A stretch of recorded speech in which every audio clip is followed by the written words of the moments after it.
seen any there it is. I now see an indication that, yes, it is in fact going live. Kim just Yeah. asked, "I hope Daisy is feeling better today." Not so much.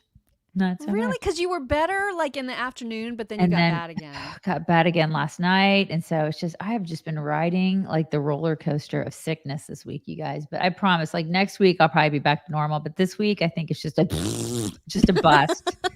Just a bust this week, so bear with me this week. You guys, so I am gonna get a quilt made for my daughter. I'm gonna get this because I have like t-shirts and sweatshirts and all this stuff. Like because when you have a kid that's in some sort of club sport or just any sport or whatever, and you buy like I don't know, but if you're like me, but I am a sucker. I buy like every t-shirt, every sweatshirt that is at every event, and then she'll grow out of it. You know what I mean? Or she doesn't wear it anymore. So I'm gonna turn those t-shirts and sweatshirts into a quilt. Well, where do I go to find somebody to help me quilt or get a quilt made with all those teachers, locals and Facebook insiders? That's the place to Oh, go. that's like the community of creativity. Right? That's the place to go. I went out there and I said, "Surely somebody here can help me with this." Like a gajillion people started writing, "I can do it, I can do it, I can do it. I know somebody that can do it." This is why you guys have got to sign up for Oh my Facebook Insiders if you gosh. haven't already done it, and our locals page too, because I mean, these people, like, it's such a wonderful community. It's stuff like that. It's stuff like just sharing good news. It's asking for prayer. It's like these are going to be your BFFs. If you haven't already signed up, go to Facebook Insiders and also our locals group and do it. Sign up, become a member of one of those groups because they're awesome. Like, seriously, the best groups ever. Do it. And for some reason, particularly with Facebook Insiders, I've gotten some messages lately from people who are like, I can't figure out how to join it. I don't know what the issue is on cell phones, but like if you use a smartphone, when you go to our main Facebook page, like the business page, there's a join button on there that will get you to Insiders. It doesn't sometimes work on phones. I don't know why. It's because Gleeborg, whatever, they're so stupid about how they do everything. If you use a desktop or laptop, it works better. So try doing that from the main Facebook page for Chicks on the Right and looking for that join button if you want to join Facebook Insiders, local supporters. You can join from Rumble, which I wanted to point out because I got yelled at on Twitter yesterday by someone who watches us and does a live chat on the Rumble feed, which I can see now. You guys, I did not know that Rumble had a live chat. Oh my So gosh. so that's problem number one. Now I know that there is a live chat. So good morning, all you guys on Rumble. Hi, hi, hi, hi. And I think there's like 300 and something people over there watching, and I just didn't know it because we don't see their comments where we see Right. our other comments. Yeah. So didn't mean to ignore you all. I love that you're watching on Rumble. That's fantastic. At the bottom of the live chat, there's a subscribe button, which I believe gets you right to our local supporters page. So if you're in the chat and you want to join an amazing community, that is what that subscribe button is, as far as I know. I just obviously I don't know Rumble very And well. it's really tough to watch like 18 different chats when we're Oh doing my the God. show. I know, because Yeah. then I feel bad about like missing all the Instagram commenters. Hi, Uh-huh. Instagram. Hi, Instagram. I know. This is the thing. You have to have like a phone open. You have to have a desktop up. Yeah. And then you're actually having to pay attention to the actual show. Right. And Which then I've is got to like load up videos and I right. mean, it's just a lot of different places to look. The Getter folks that are watching on Getter and Twitch. Hello, hello, hello to everybody watching wherever you are, whether you're on Twitter or Facebook, wherever. Just please know that we appreciate all of you, I guess is my point. So Yes. Yes. anyway, let's get to actually point of personal privilege, if I may. I took Ella Dog to the chiropractor yesterday. How was that? So I don't know. Like I have mixed feelings about it. Really? So I'm going to show you a picture of what it looked like. Here is Ella getting her adjustment. You see that? Look at her face. So it was super interesting. And the chiropractor she was the one that was sitting behind her. And then there was like an assistant at Ella's front end, just kind of keeping her still.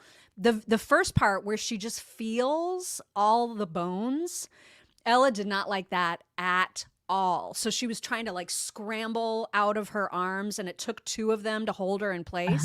Yeah. But that was before she was even doing any kind of adjusting. There were two major adjustments that happened like up by her shoulders and her neck. And when they happened, because the whole time Ella did not look happy. She did not like just being felt up, right? Yeah. But when they did the adjustment, you heard a pop, and then her tail went crazy. Like she started wagging her tail. So she liked it.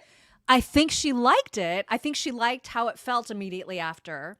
But then, like, as far as if I've noticed anything since, I don't know. Like, she seems the same to me, so I'm not sure if there was a benefit. It was very expensive, and I made a follow-up appointment for 4 weeks from now, but I don't know if I'm going to keep it. Like, I just don't know. Like, did it do anything? I don't know. You know? I just don't know. Yeah. I don't know what to make of it. So. Yeah. I'm going to reserve comment. Why? You can comment. I just don't know about, I don't know. Chiropractors for dogs. I mean, come on. I'm just not really. I'm not a chiropractor for dogs. I'm not a chiropractors for dogs kind of girl. You know, I'm just not. Yeah. John is saying that he doubts I will find a dog chiropractor in South Carolina. I mean, I'm sure somewhere in the state they exist, but probably not in the area I'm going to be in. And Eugene is saying one visit isn't enough. But that's like what all chiropractors say, right? Like they say they want you to keep coming back. So I just don't know. I don't know what to make of it. I'm just not 100% sure. I'll have to talk to my husband about it and see what he thinks and see how Ella does over the next month. But she did like the adjustments. I'm very skittish about backs and about spines because I've had a spinal fusion. I don't just get really weird about that. Yeah. So we can be the yin and the yang here. How's that? We can be she can be the chiropractor advocate and I can be I'm not going to do that advocate. How's that? We'll be the yin and the yang. We'll represent on both sides here. Yeah. I mean, I know my husband and son love human chiropractors. They love theirs and they need him. You know what I mean? But the dog, I don't know. I don't know. I'm still making up my mind about it, but that is how that went. So in case you were wondering, that is how it went. Shelly, Pastor Shelly, there she is. She said, I heard someone was asking about me yesterday. I'm still around, just have a lot on my plate right now. Much love from Shelly, Pastor Shelly. Well, I hope that your plate, I hope you eat everything on that plate and it tastes delicious. Pastor Shelly. Last week, I think it was, we were very, very excited about introducing you all to a new sponsor of the show. It's called The Wellness Company, and they supply medical emergency kits. And here is what's awesome about this. First of all, potentially, it's already happened with a lot of medications. There are antibiotic shortages, especially since we rely on frickin' China to supply so many of our antibiotics. You just don't want to be caught out in a position where a specific antibiotic that you may need, you can't get your hands on, like in America. The fact that could even happen is mind-boggling, but it could, you guys. And so look at how much stuff, look at how many medicines are in this medical emergency kit. This is so nice to have on hand. Like your example, when Gwen was sick a couple weeks ago and you had to take her to urgent care and wait for 4 hours. For oh my God, it was ridiculous. You knew she needed. I knew it. You knew it. She had bronchitis. I knew exactly what she needed. And they were like, let's make you wait in this waiting room for 4 hours with a bunch of people hacking and coughing. That's probably why I have what I have. Yeah. Yeah, it's probably why, because seriously, because I sat in that room with like a bunch of sick people. So I'm just saying, like this, like it would have been better off if we had the antibiotics on hand. I could have just given them to her and then not sat in that room. Well, now you can, as we both know. And so the antibiotics that this medical kit includes, it has strong antibiotics that are doctor prescribed. You go through like a questionnaire on their website before you get your prescription kit. And the antibiotics that it includes can treat strep throat, pneumonia, UTIs, bronchitis, so much more. There's an easy, like a little guide inside the kit where you can check your symptoms and it'll tell you, here is the antibiotic that is going to work best for whatever it is that your symptoms are. So you can eliminate all of these useless urgent care visits. You can save a bunch of money by not doing that. And by just, especially when it's a UTI, like everybody knows when they have a UTI, you don't need somebody to tell you. You know what I mean? Like if you have one, you know.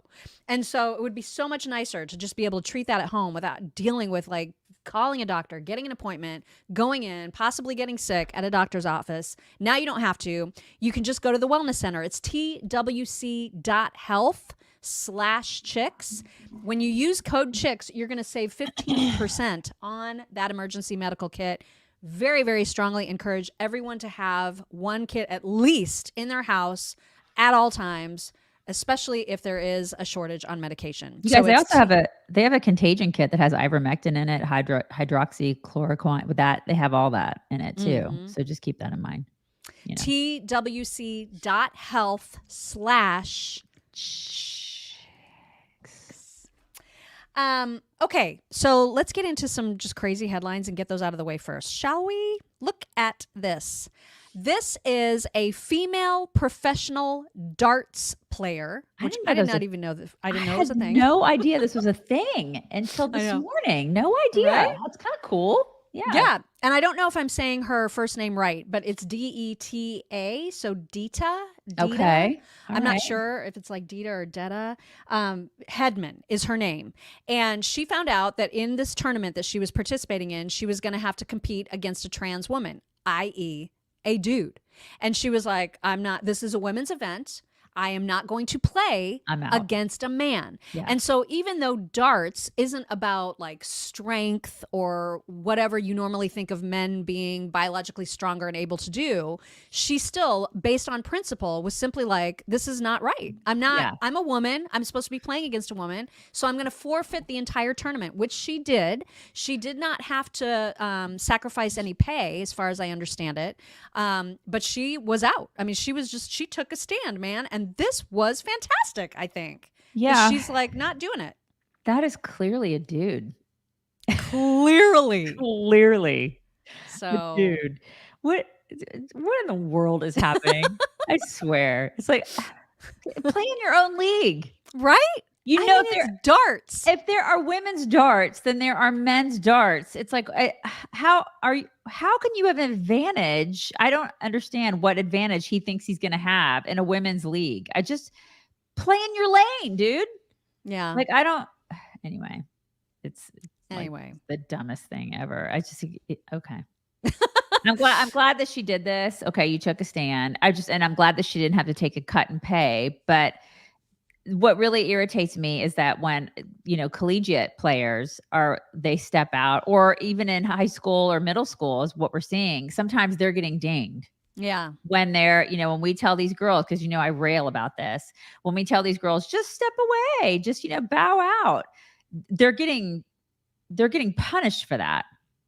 And so I have feelings about them just bowing out, especially, like in the case of swimming. If that is like their one shot to make a personal best, or to get a, great time, or to, get a time to get to some other level that they need to get to tell a girl to bow out for an event that they've been training for 6 years to get to, I have a huge problem with that, especially when the dude shouldn't be there to begin with. An adult should have stepped up to the plate to help them not be there to begin with. So, yeah, I mean, we can all applaud this lady, and that's great. Because she is an adult and she gets to make that choice, right? She's still getting paid. So good for her. This next headline, I just apologize so profusely in advance. But when I saw this, I was like, this has to be shared. I know people are going to get mad, but I cannot know about this alone, you guys. This is an actual headline. A mom of 3 who used to breastfeed her husband reveals that they're considering having a 4th baby just so they can do it again. Our world, man. Yuck. You're welcome. This is the kind of... Mock's like, we have to share this. Yeah. I swear. I mean, don't we though? Don't we have a responsibility to let you all know that this is happening? That's so vile. Oh my God, that is so gross. Like, we share the world. These are Florida people, you guys. So gross. So, yeah. Anyway, moving on. You may have heard the big news about the Boy Scouts, which are no longer to be known as the Boy Scouts. Henceforth and forthwith, they will be known as Scouting America. And the CEO of the Boy Scouts would like to explain why. sends this really strong message to everyone in America that they can come to this program, they can bring their authentic self, they can be who they are, right, and they will be welcomed here. The argument that I make with the people that say, well, I always like Boy Scouts of America or BSA, why do we have to change? Membership is at historic lows, right? Gee, I wonder why. Part of my job is to reduce all the barriers I possibly can for people to accept us as an organization and to join. Young black. I mean, the worst logic ever. It is. It's just ridiculous. There was a thing on Twitter. Somebody put this thing out on Twitter. This guy named Michael Fradracci, and I thought he had a really good point. I just loved his message. He said, "I spent 5 years as a scout as a boy and reached Eagle, then spent 17 years as a scout leader for my son. If Girl Scouts wanted better programs for girls, well, why didn't they make them? Boys and girls deserve time segregated from one another. I'm here to tell you that 12-year-old boys act differently when there are no girls around." And they should. They should act differently. Exactly. And they do need that time away from girls. And girls need that time away from boys. And I loved what he said. I loved that. I mean, that comment was like, it spoke volumes, because there's a reason that you segregate the boys and the girls, especially during that pivotal time. They need time to just hang out with their boys. Girls need time to hang out with their girls, and just be boys and just be girls. Like, because they do act differently, and they do need that time. It's like, why are we trying to merge the two right now and act like there is no delineation? Because we are different and we should celebrate those differences. Why aren't we doing that anymore? Why aren't we celebrating the differences between boys and girls, men and women? I mean, I am different than my, and it's a spectrum. Just so stupid. Like, I'm different than my husband. Oh my God, we're so different. And that is a beautiful thing. So we should celebrate that, right? We should.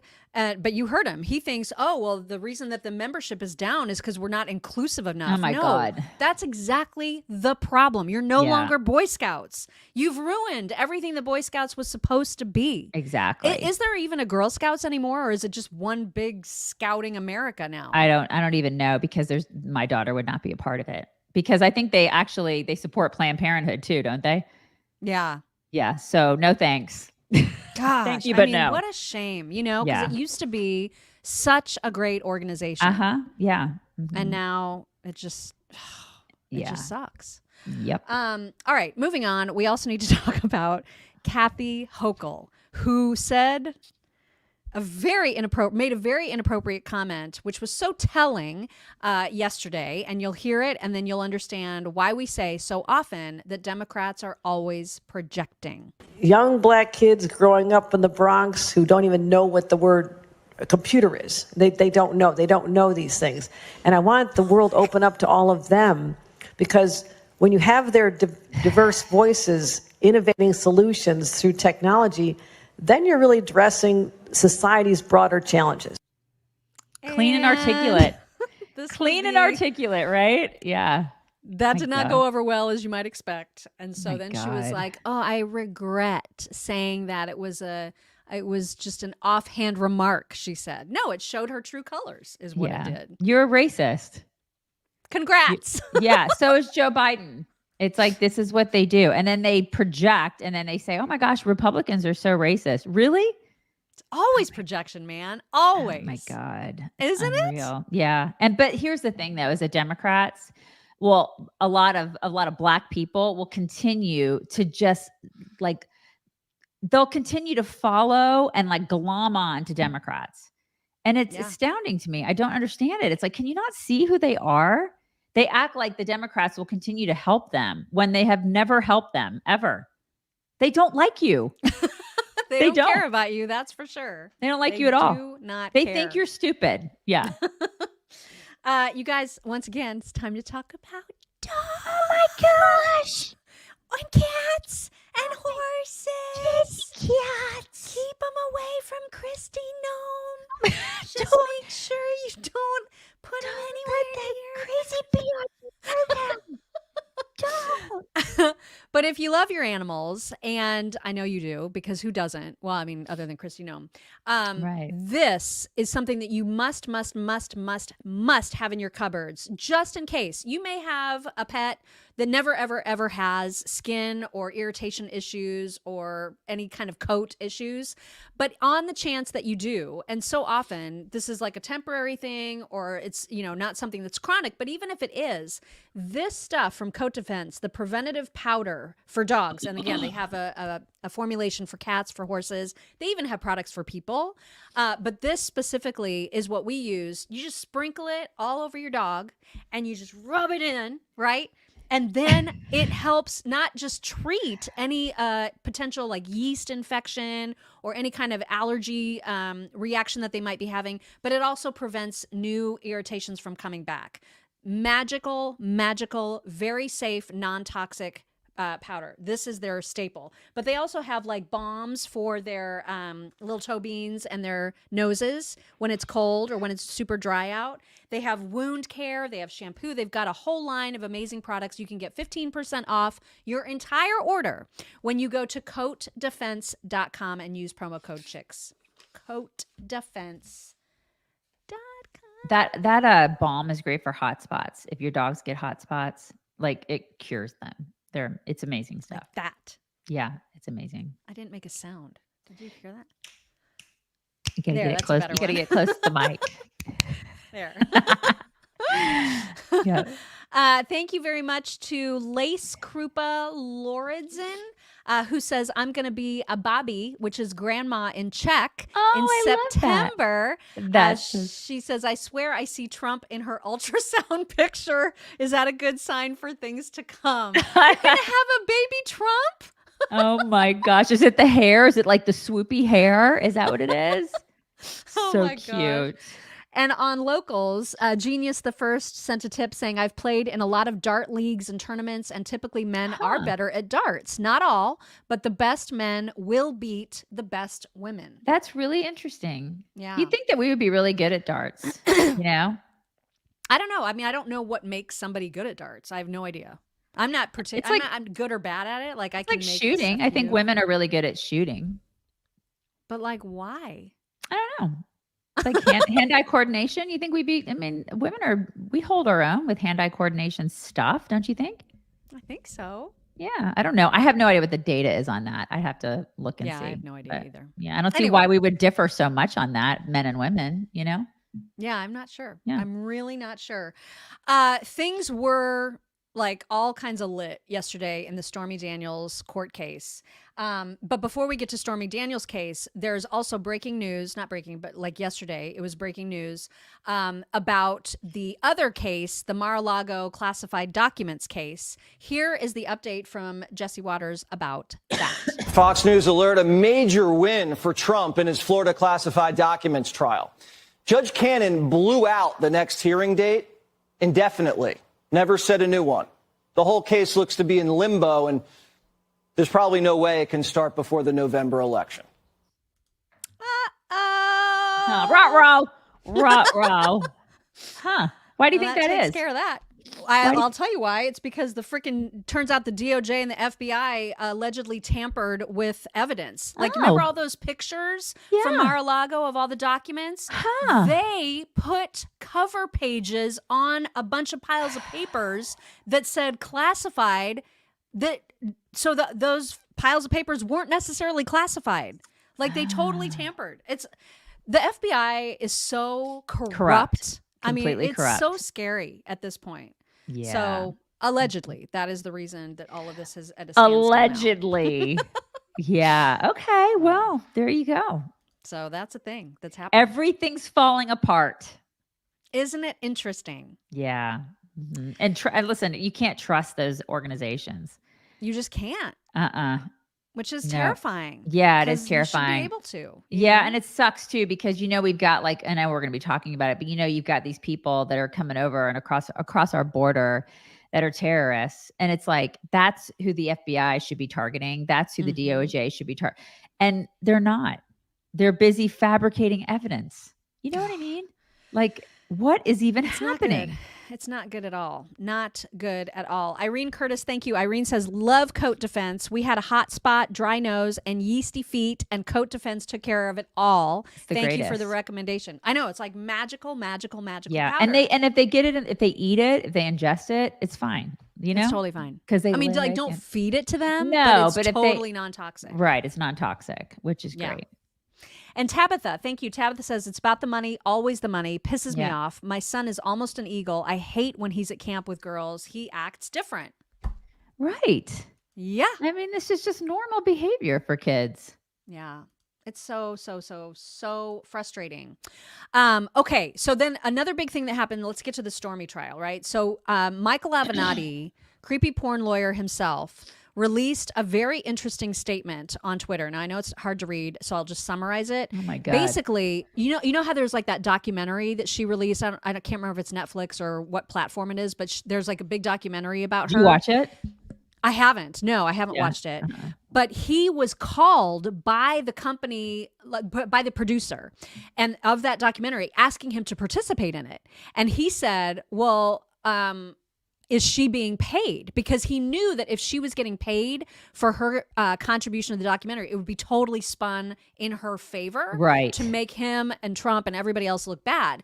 So he told the producer, I am recording this phone call. He told her in advance that he was recording it, asked her outright if she was paying Stormy Daniels. Not only did she say, yes, we're paying her, she also said that all the money that Stormy owes Trump for the like other lawsuits that he beat her on, it's like $670,000. Right. They have helped her. The producers of the documentary apparently have all like helped her move money around to avoid paying him as a result of anything she makes from the documentary. She told Michael Avenatti all of this on the phone. So he was like, hell no, I'm not participating. And I'm going to tell everybody this story. So he released a big fat statement saying all of this stuff. Oh my God. And if anything, I mean, this damages Stormy's credibility huge because it makes her look like she cannot be trusted. And the very thing that she's accusing Trump of, which is like fraud or whatever, you know, to interfere with the election, she has done herself. She has been fraudulent. Well, I mean, I normally I would actually trust a porn star. I don't know about you guys.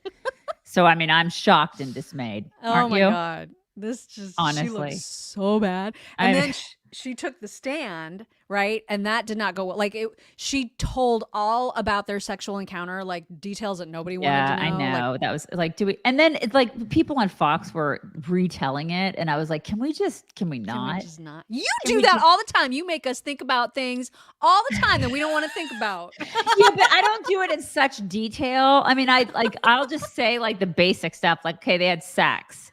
But I mean, enough. But they were like, they were talking about details that I don't need to know the details. You know, I really don't. Nobody needs to know. I find it really interesting how all these liberals are just there clutching their pearls over the infidelity. And I'm like, have you met Bill Clinton? Right. Have you ever? I mean, the reason that people in this country are not feigning outrage over this whole thing, and we're just kind of like, whatever, it's just another guy who like cheated on his wife, it doesn't, like, politicians do this, right, is because of Bill Clinton. Right? I mean, honestly. And also JFK, I mean, who was a Democrat. Like, these Democrats like pave the way for this. So for you to like act like, oh my God, this is the worst thing ever for this guy to cheat on his wife, I mean, shut up. Take all the seats. Seriously. Stop it. Well, and apparently she like tried to tell jokes that did not land well with the jury. Like, she's so freaking weird. And then when she was cross-examined, that's when she looked really bad. Here is Ellie Honig to talk about what a disaster she was under cross-examination. And it was not good. I wish there were cameras in this courtroom. My impression was she was plausible on her explanation of what happened in that hotel room. It's hard for me to believe that a juror heard that and thought this is entirely made up. There may well be some embellishments, with Arthur, I think, pointed out effectively in the last hour, but I think it's quite clear they had sex in 2006 in that hotel room. But the cross-exam, boy, her responses were disastrous. I mean, Do you hate Donald Trump? Yes, of course she does. That's a big deal. When the witness hates the person whose liberty is at stake, that's a big damn deal. And she's putting out tweets, fantasizing about him being in jail. That really undermines the credibility. The fact that she owes him $500,000. She, by order of a court, owes Donald Trump $500,000 and said, I will never pay him. I will defy a court order. The defense is going to say she's willing to defy a court order. Why? She's not willing to respect an order of a judge. Why is she going to respect this oath she took? So I thought it went quite poorly on cross-exam. At the end of direct, I thought, okay, they got what they needed. But I think the cross is making real inroads. Yeah, this whole thing is just such a spectacle. Right? I mean, do we get to, seriously, if this actually we've already gone too far with it. The fact that it's gone this far and this is even a trial, do we get to do the same thing to Bill Clinton? Do we get to do that? Seriously. It's so It's unfair. it's just so stupid, right? If he goes to jail for this, you know what I mean? It's all just so absurd what we're doing. It's so absurd. And it goes back to the whole, it wasn't because of he wanted to alter the campaign in any way. He was just trying to save face with his wife. That's what this all goes back to. That's what he was trying to do. He was like, oh my God, I don't want to look like a schmuck to my family and my wife.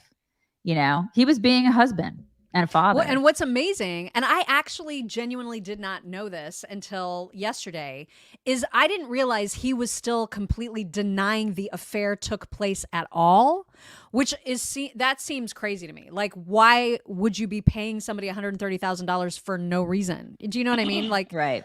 I don't understand that. I don't understand what the defense says about that, but I didn't even realize he was still denying it. He is. He continues right now to deny ever sleeping with Stormy Daniels. Yeah. Well, he probably has major regrets. Oh, so many regrets. I mean, can you imagine? He's probably like, God, this crazy biatch. Gross. He probably is. He definitely has more regrets than she does, Yeah, for sure. Yeah. Here's the chief legal affairs correspondent, Paula Reed at CNN, with her take. Devastating cross-examination. They have gotten Stormy Daniels to concede she hates Trump, that she has said that she would dance if he went to jail. They have pointed to the fact that she has said she will never pay him hundreds of thousands of dollars that she owes him. They've effectively undercut her credibility by getting her to talk about conversations she had, that impeaching her with her own book.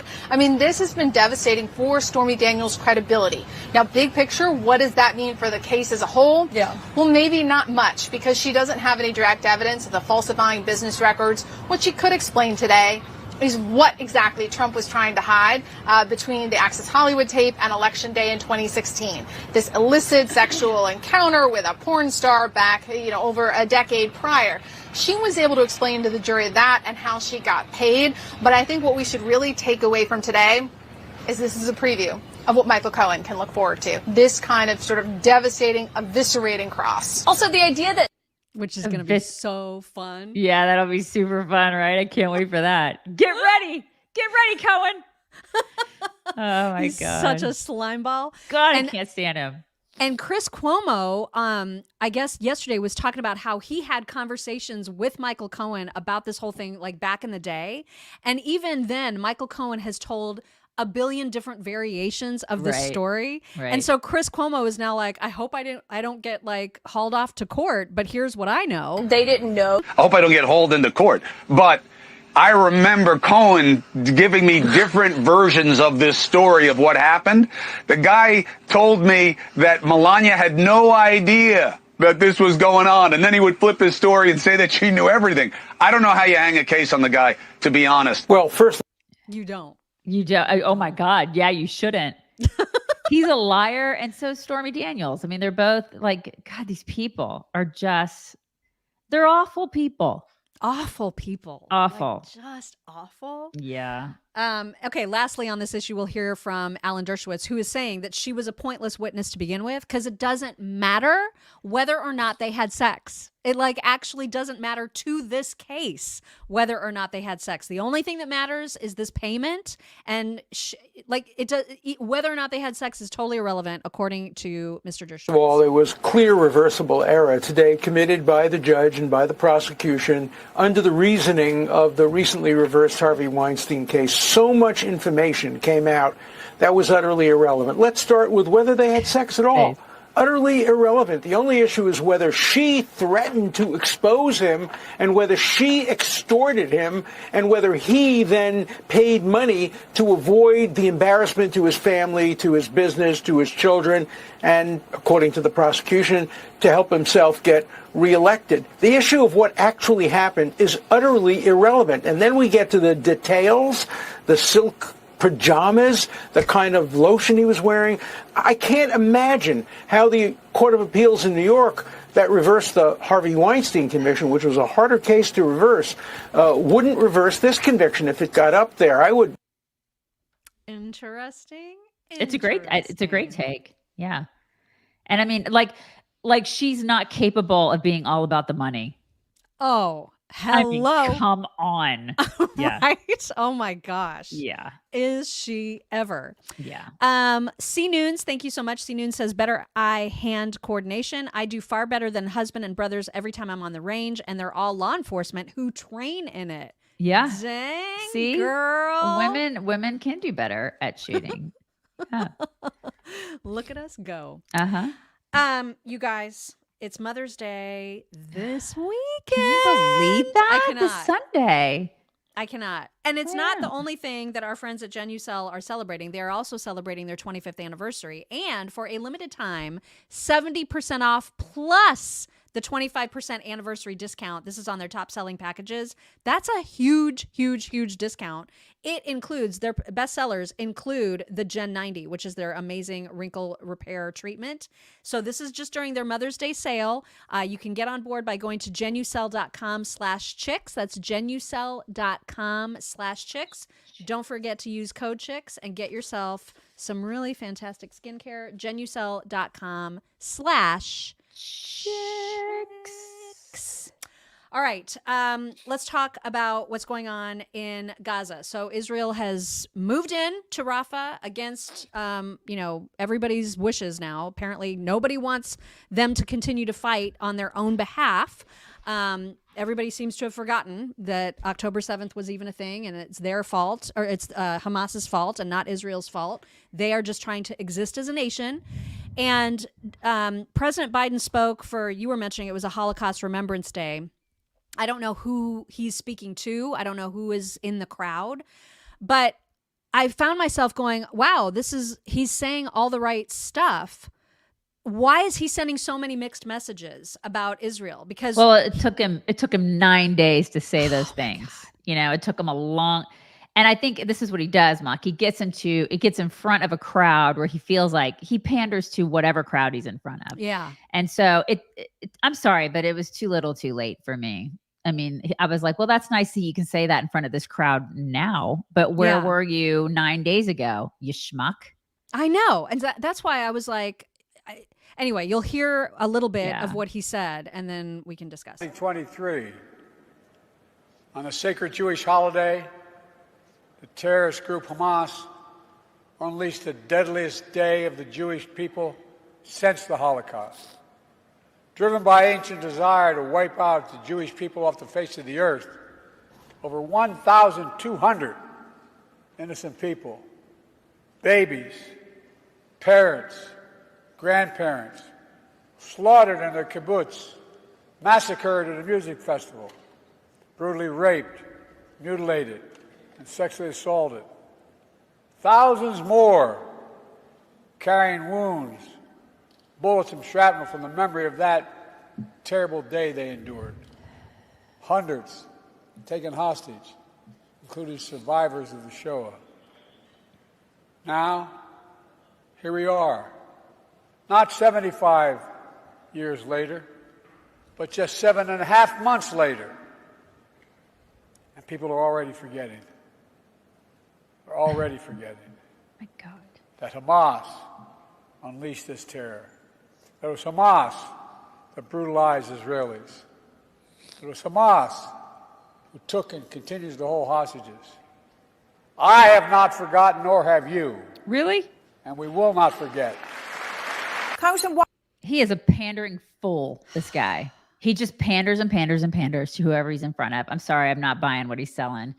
And I'm sure that there are people in the room. I hope that those people, got something good out of it. It's not that I'm trying to discount the people in the room, because I would never want to do that. But I feel bad for them, because I know that guy is a lying sack of crap. I hate Well, and then the very same day, he decides to pause weapons shipments to Israel. Exactly. So he's just talking out of every side. He's a lying, pandering fool is what he is. And all that stuff about, Hamas and everything, why didn't you say that days before? Why didn't you say that when it was needed with all the college campus stuff? Why didn't you say that? I mean, he had his Charlottesville, nice people on both sides. I got to pander to the crowd. You're such a fool. I just can't with this guy. He's a phony, and he's so phony. He's a phony. He just wants to get votes wherever he can get votes. It's like, I just can't. He's so insincere and so gross, and I can see right through it. And I hope you guys can too. Gross. The reason for my name today, Jared Moskowitz, is because of Democrat Representative Jared Moskowitz, who was on with Aaron Burnett to talk about the fact that Israel has now gone into Rafah. And Aaron Burnett was trying so hard to get him to be mad at Israel. This is how all of these talking heads are. They're so clearly anti-Semitic and blaming Israel for their own attack, which is insane. But he pushed back, and I gotta say, he did a pretty good job. Congressman, why would they agree to a ceasefire at this point, though, when all a ceasefire is a pause before Netanyahu goes in and continues to kill people? I mean, it's almost as if they're asking for a permanent end to this, and that seems to be off the table for Israel. Should it be off the table? Well, by the way, Aaron, I agree with you. Why would Hamas agree to a ceasefire? There's almost no pressure on Hamas. The pressure is only on Israel. I mean, there's just absolutely no pressure on Hamas. Every day, Hamas looks at social media, they look at the television, and they don't see anyone condemning Hamas anymore or putting pressure on Hamas or saying, Hamas, please agree to a ceasefire. No, they only see people saying that to Israel. So that's unfortunately why Israel is now re-upping the military pressure. But the civilians that are being killed right now are being killed because of the Israeli onslaught. Oh, my God. They're being killed because Hamas won't release the hostages, Aaron. That he has to say that out loud. God! I know, right? Oh, my God. And I love how she's like, and Netanyahu is going in there single-handedly like Thor and just like killing people with this hammer. What is wrong with these broads? It's amazing. It's just, our American media is shit. It is utter shit. I just can't. It's so hard to even watch that. It is. Right? It was. I'm a journalist. Really? Wow. Astounding. Horrific.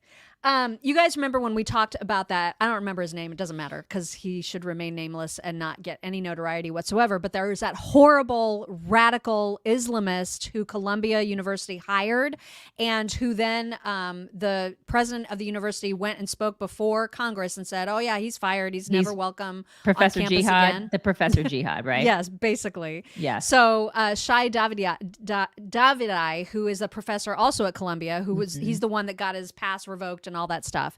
He is now saying that there is clear evidence that Manoush Shafiq, I can never remember her name. I can never remember it, but that's I always think it's the Clash song. Shami don't like it. Shafiq don't like it. Rock the Casbah. That's what I don't know why. I just think of that song every time I see her name. I have such a hard time remembering it. But in any case, Shafiq. Yeah. She lied. She totally lied. And I know we've played a video previously of him saying, I'm still here. But now the evidence is not only just that he was on campus, but now there's evidence that he taught a class inside the illegal encampment. And he continues to be a supporter of Hamas and Hezbollah. And he continues to be employed. And so all of that's bad. It gets even worse when he decides to interview with Red State to tell the story of it. God, I mean, it's like crazy. Right there. Shafiq lied about when I was hired. I was hired last May, not in October. I began my position in January. Whether she misled, lied, as far as I'm concerned, that's one and the same thing at this point.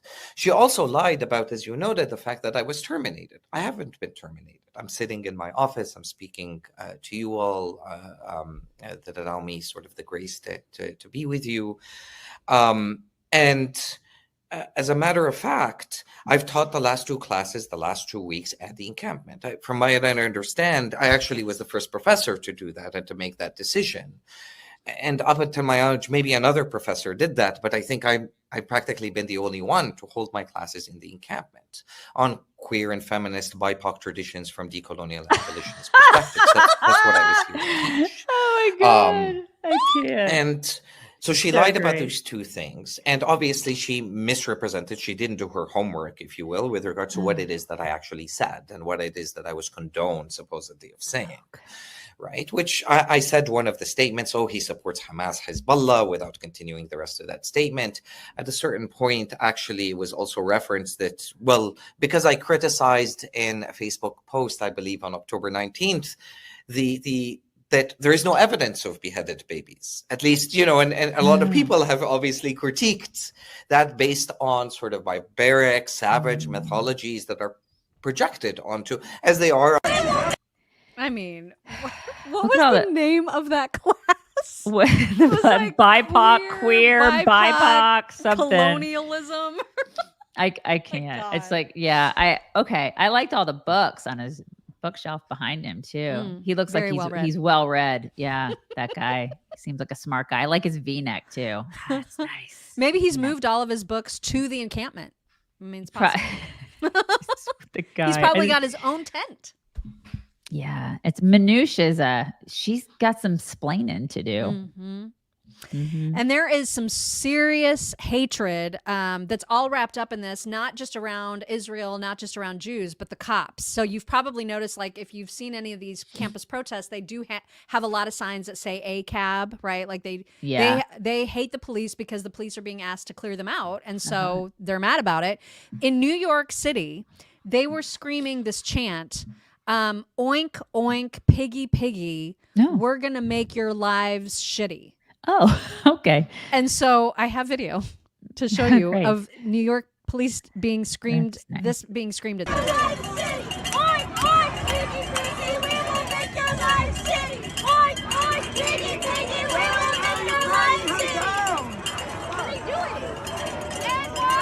All that stuff on their heads hurts their brain. It's got to all that. It's got to like cut the blood supply off, to their brains. I feel like that's not helpful. It's not helpful. Clearly it's not. So these are real winners. There and around campus. MIT finally cracking down. They've had a real struggle of it over the last week, but now they've finally begun to suspend students, according to an email that they sent. This was yesterday. Finally, they were like, well, we're reminding you that there's disciplinary consequences, and so we're going to do things. Watch out. I saw there were a bunch of Jewish students at MIT that came out and they were like, oh, hell no, we're going to come out and protest too. And so there was like a counter protest at MIT because there were a lot of Jewish students there that were just like, we're not going to put up with this crap. And so it's kind of like, in the South, you see all these frat boys that are coming out. And so you're starting to see counter protests because there are students out there that have some sense. And there's, thank God, they're out there. There is some positive to this. I think you're starting to see a surge of counter protests to these crazy people, which gives me a little hope, Mock. a little bit. That's a great point. It's a great point. Unfortunately, the next clip does not include those students. Okay. You remember the hunger strikers, right? This is at Princeton, where the ridiculous group of kids is like, I'm going to not drink anything or eat anything until my demands are met. So now they are complaining, you guys, about the lack of medical care that is being offered to them by the university, as if the university should just be like, eat something. This seems like satire. I mean, it's I know it's not, but this is so ludicrous in every way. It doesn't even seem real, you guys. It doesn't. It really doesn't. Just listen to these clowns. I mean, they're so ridiculous. Us as strikers, we will continue to starve until they meet our demands. Okay. In addition, I would like to note that the administration is also lying to the media. Okay. All right. To the media. You're here. To the media, they have announced that they have been consistently sending their own doctors to come to our area and monitor us hunger strikers and monitor our health. This is a lie.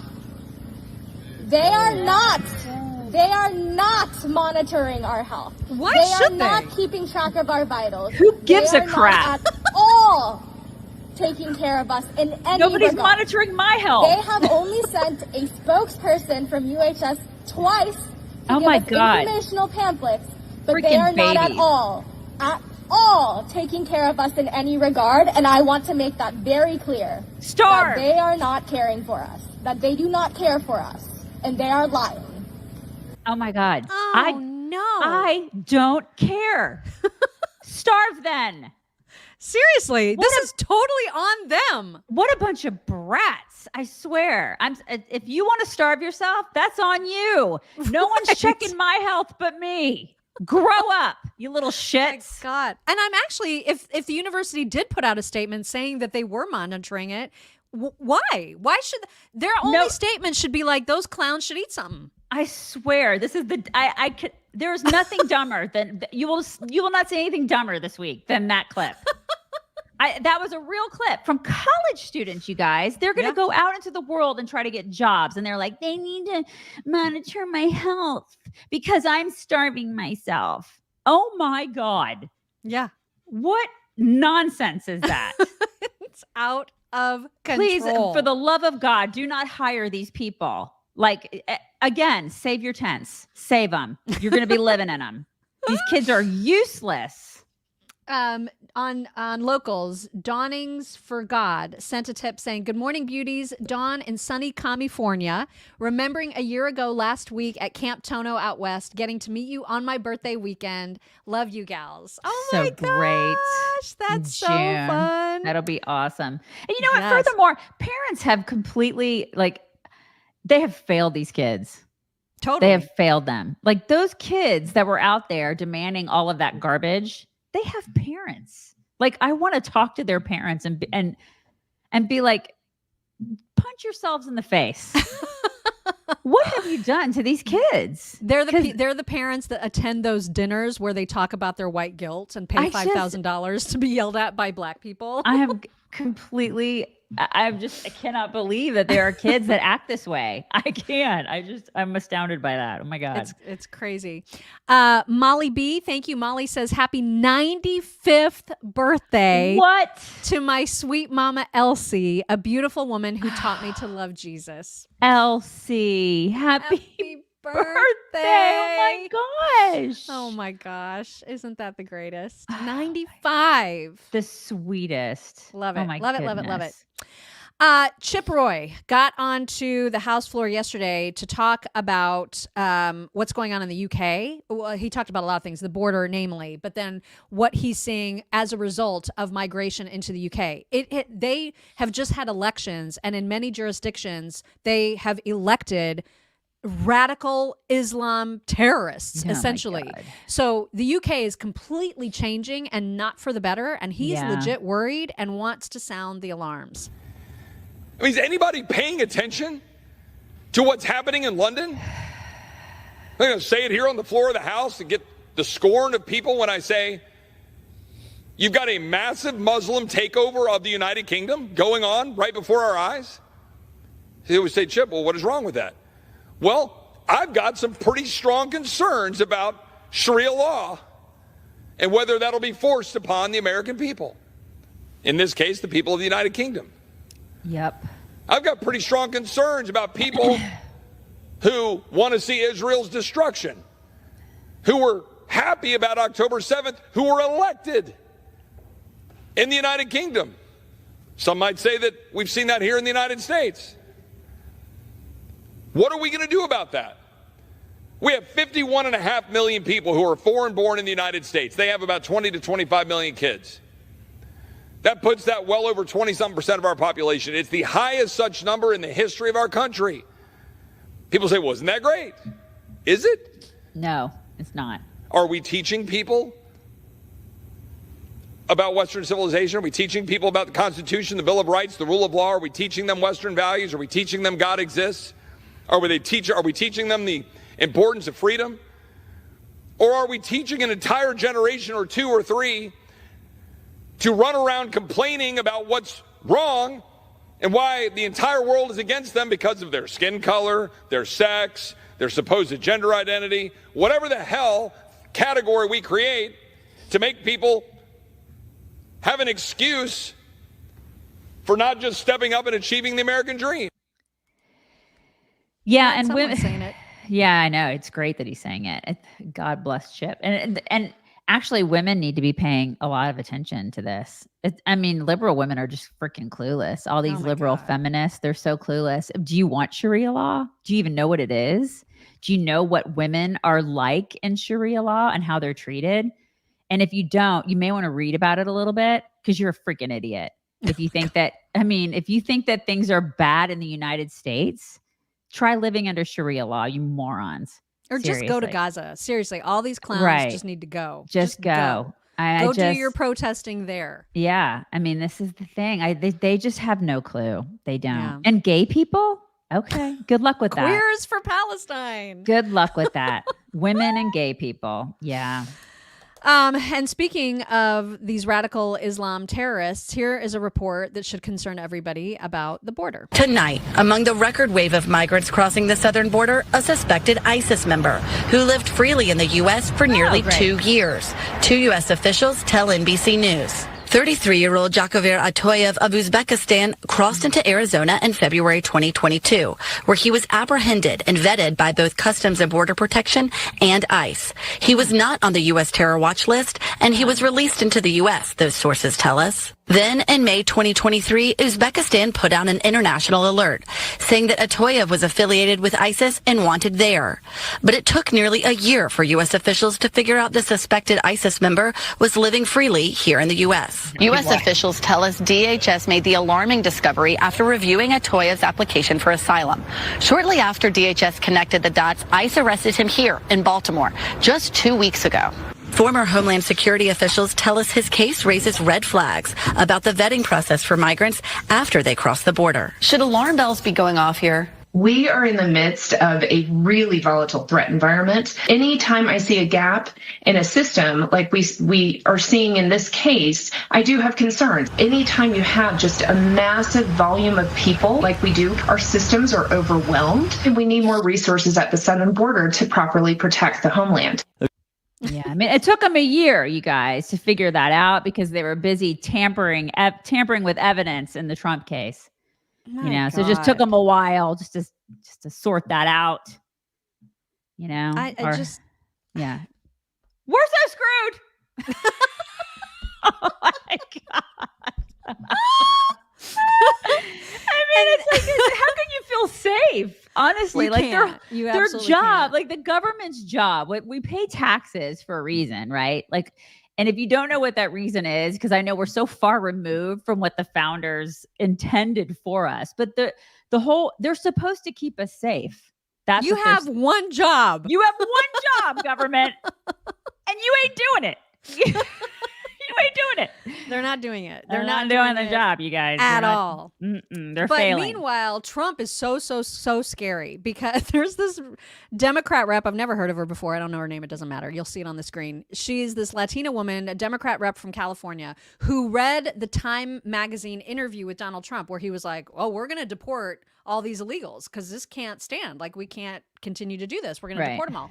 So she's sounding the alarms to all Latino people that Trump is going to basically deport everybody that's Latino, even if they're citizens, you guys. It's so, I mean, this is just beyond parody. Trump this week, where the article says he plans, and I'm quoting here, to launch a massive deportation operation that would target millions of people. And he would, quote, rely mostly on the National Guard to round up and remove undocumented migrants who, he says, quote, aren't civilians. And he says that as a way of justifying the use of the military inside the United States. Your reaction to that?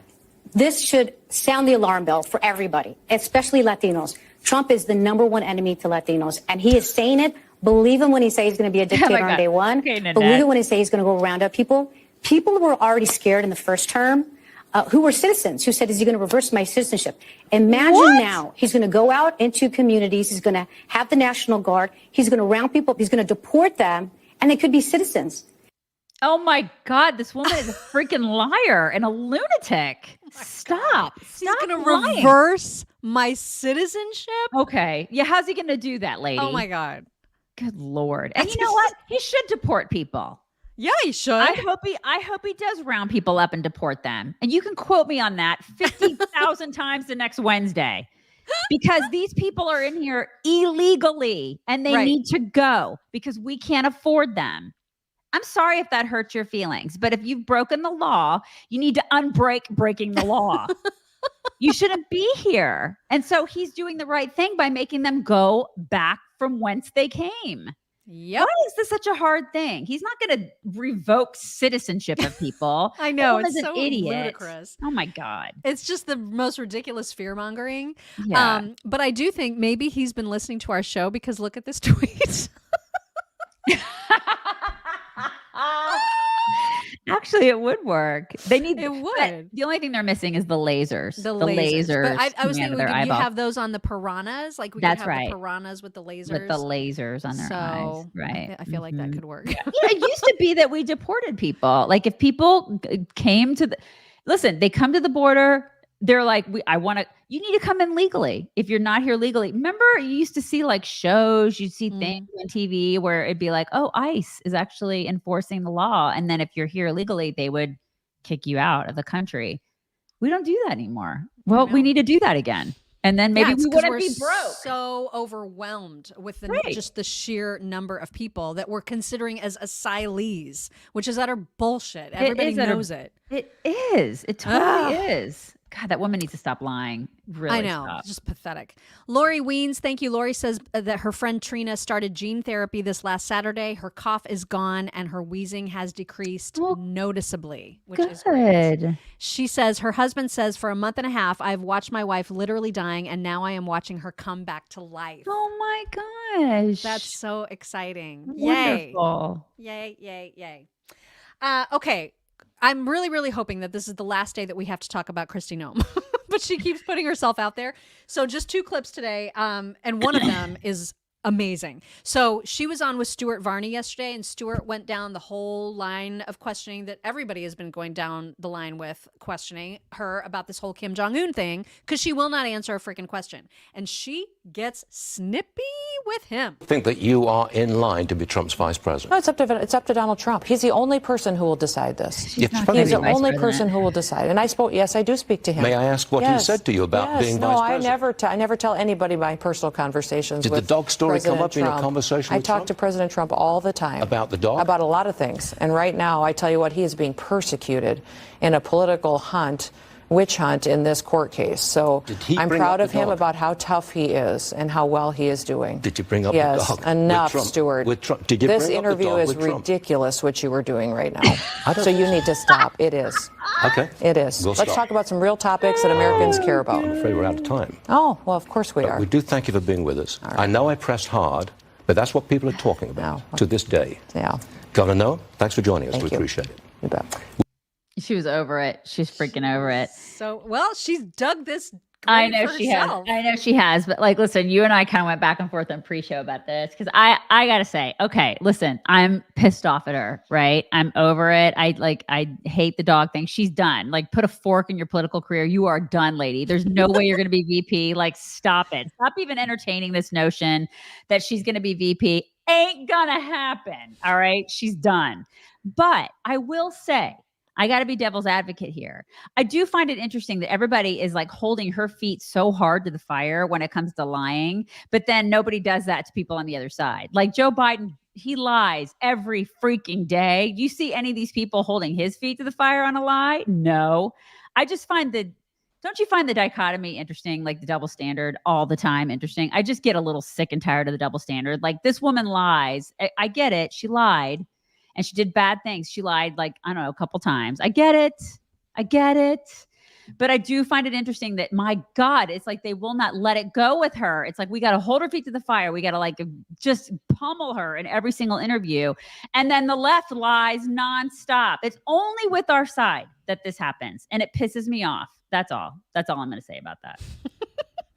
I just feel like she is promoting a book. She's putting herself out there and refuses to answer the questions. So it'll continue to get asked. Joe Biden is running for president again.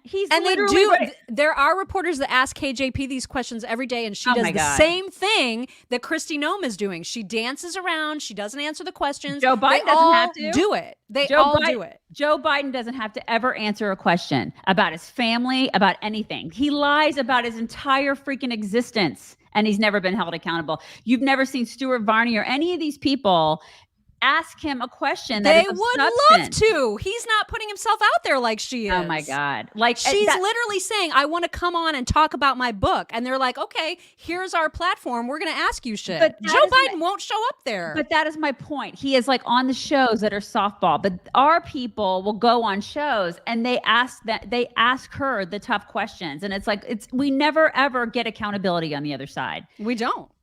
It's always our side. It's always our side. And I hate it. I just hate it. It's like, okay, so she's done. All right. Well, another one of ours is done. But on the other side, they lie continually for their entire career. He literally plagiarized his way through life and he'll probably be president again.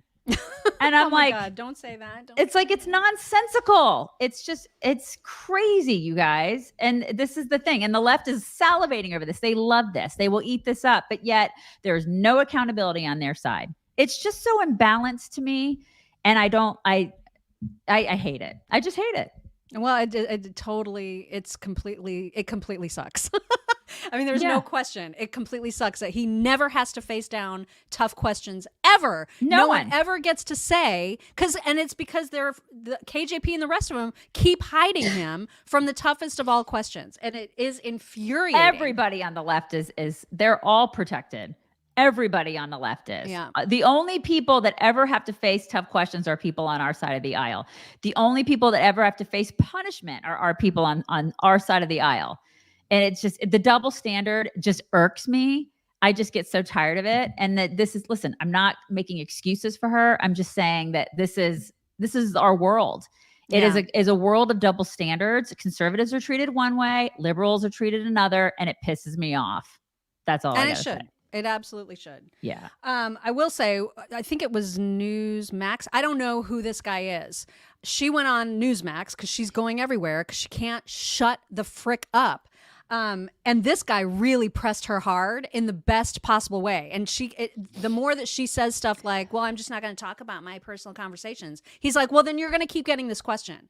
This is on you now. And I loved how he kind of handled this whole interview. This is how I've been waiting for somebody to handle We'll be back in just a moment with the opening bell for more. Back to make a difference. I agree with you there. But going back to what you said a moment ago, maybe not lying to the American people. And I think this is important to talk about because the book's called No Going Back, the truth on what's wrong with politics. And I think part of the problem with politics today is that politicians aren't honest with the American people. So if Governor, if you asked me a month ago, who's at the top of the list to run with Donald Trump, I would have said your name. If you asked me that same question this morning, I don't even think you're on the list. Really? So my question for you, is that? yes, really, and it's because of things that have come out in this book, like your claims that you met Kim Jong-un, and then over the last week, I've been to the DMZ. I've been to the area. What I've said did you stare is down Kim Jong-un? Let me, Governor, 1 second. I will give you an opportunity to respond. I just want to get this out there. So here's the quote from the book. You say that, I remember when I met North Korean dictator Kim Jong-un, I'm sure he underestimated me, having no clue about my experience staring down little tyrants. Governor, that never happened, did What it? I have said in the book is that when I became aware of the content that we had, it changed. And that's the way that it is. So I should not have put that anecdote in the book. I'm not going to talk about my meetings. But an anecdote indicates that it happened, right? I'm not going to talk about my conversations with world leaders. I've been involved in policy for 30 years. For 30 years, I've been traveling the world, talking to world leaders, and that is a conversation that I'm not going to have in this book. So I've answered that in interviews already. I've been very forthright, and I think that a typical politician wouldn't be that honest. As soon as it became to my attention, I asked for the content to be changed, and it has been. Governor, I'm not asking you about the details of this alleged meeting. I'm asking if the meeting actually happened. I don't think it did. And I think if it did, you'd be able to confirm for me that, yes, it did. And here's when it happened. It happened, say, at such and such a date or a month, or you don't have to be specific. I'm not going to talk about my conversations You're going with to continue world to leaders. have to answer this question then. I don't think so, because the average American citizen is more worried about the border. I mean, it's like I said, though, do this to people on the left. I mean, I totally agree with what they're doing, but apply the same force to people on the left, and then I'll be okay with it. That's all I'm saying. And I really find it so interesting how that blonde chick was so uncomfortable. She's like typing stuff at her computer. She's like, I'm just going to pretend that we're not doing that. I love that guy, man. He was not letting it go. He was great. Good for him. He was great. I just wish that he was actually on CNN and he would, apply some smackdown to some freaking liberals, because I'd like to see that, because it's just so imbalanced and I'm so freaking tired of it. I'm just tired of it. Oh, that was amazing. Yeah. She needs to go. She needs to just go away. I'm sick of talking about her. She needs to go away now. Yeah. Can she just go? She just go. Won't go. Just go, Kristi. Go. Oh all right. And so regardless of what anybody thinks about whether she's on the list still, the short list for VP candidates, who knows? Glenn Beck, who, God love him. I mean, this clip of him just made me so happy because it reminded me of when we were on with him, and he's just so dear. He's the best. He's the absolute best. Just love him. He's the GOAT now. Yeah. And so he had JD Vance on the phone, and apparently JD Vance is Glenn Beck's pick for VP, and he asked him if there have been any conversations about that. Hello, JD. How are you?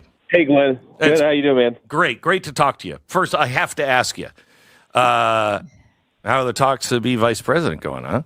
I'm just saying. Well, you'll be the first to know, Glenn. Of course, the media is very curious in this, but I've never yet had a conversation with Donald Trump about being his vice president. So, really? Until I do, I will assume that this is a lot of media speculation and what you do about nothing. Well, we're pulling for you, actually. We're pulling for you.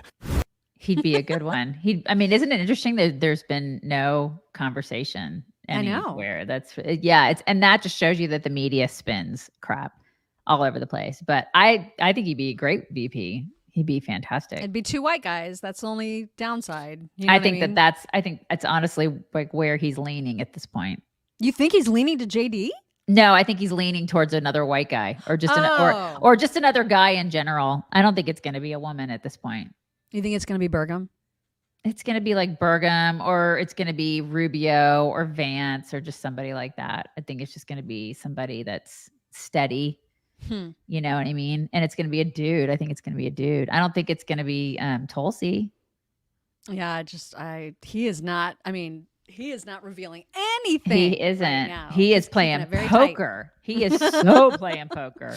He really is. I feel like this is going to be a long show, just FYI, because we still have a lot to get to.